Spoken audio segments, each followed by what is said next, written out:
Welcome to the Slop Farm. Enjoy the video. You start by preparing the laptop.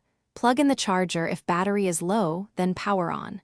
Once booted, connect to Wi-Fi and sign in with your Microsoft account so settings sync.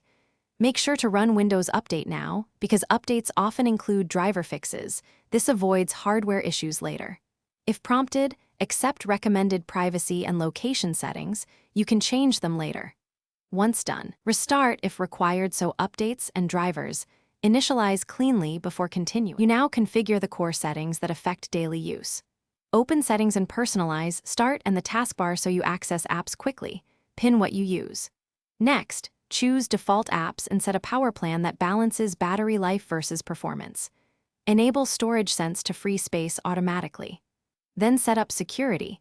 Enable Windows Hello or a PIN, and turn on BitLocker or a backup solution to protect files. Make sure to test sleep and wake to confirm behavior. Finish by installing your essential apps and organizing files into folders or OneDrive.